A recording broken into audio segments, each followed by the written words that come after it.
I know my original post is old, but the biggest update just happened.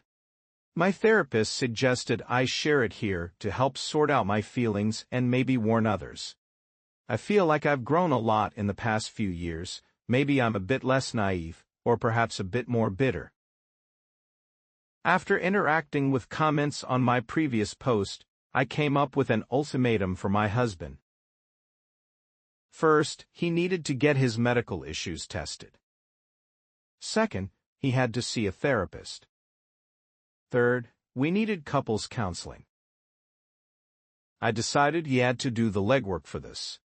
I'd already put in so much effort into our relationship, and I didn't want to hold his hand through this process. Surprisingly, he took it well.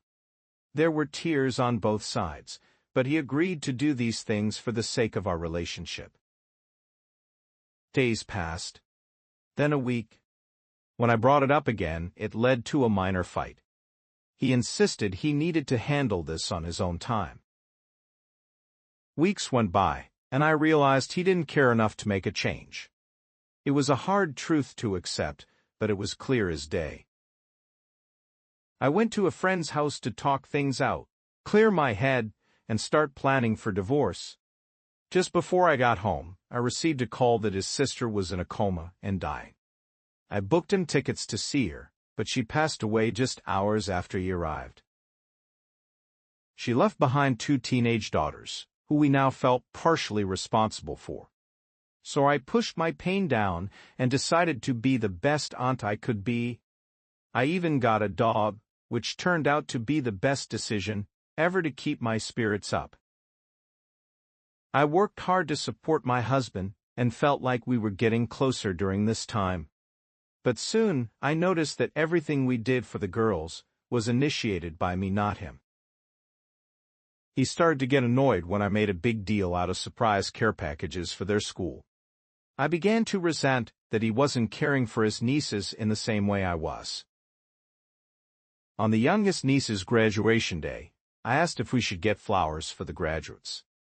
That's when he completely lost it.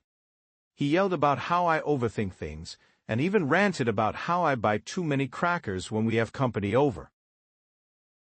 This changed how I viewed him again. I started to notice the eye rolls when I spoke, the cutting remarks about my intelligence, and of course, the utter lack of intimacy. So I started talking to people and seeing a therapist. Together we came up with a plan to discuss everything with him, likely ending in divorce, though I never took that as a definite. I realized we had different views on what a relationship and marriage should be. My plan was to present that to him calmly and hear his perspective. I had a work trip, which gave me time to recoup. I went on a long hike, and even though I'm not religious, I prayed the whole time about this. When I got home, I calmly explained the situation as I saw it and asked for his feedback. My friends and I had rehearsed for various reactions, whether he'd cry and beg for a chance to change or get really angry. But nothing prepared me for his response. He agreed with me. He said everything felt forced and that our relationship wasn't natural. He married me because it was the path he was on, and since he didn't plan on having kids, it didn't matter much to him. He even admitted he generally prefers being alone. Then he asked if I thought we should go to couples counseling. I calmly told him that given what he just said, I didn't think that was an option. He immediately started discussing next steps, who gets what, and so on.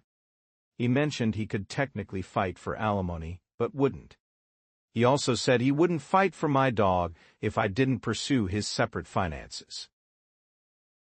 That was one of the most painful moments for me. I told him I would give him space that night and drove to my friend's house, crying my eyes out. His lack of resistance is ultimately better for the long run, but it's hard to accept that my husband of 5 years, my partner for 8, never really loved or cared for me.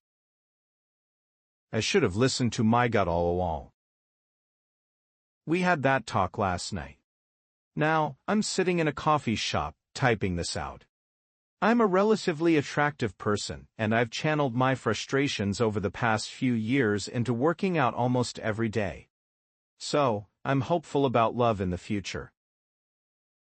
I'm not sure what my next step is. I might drive to my brother's or look for a storage facility. It's overwhelming to think about.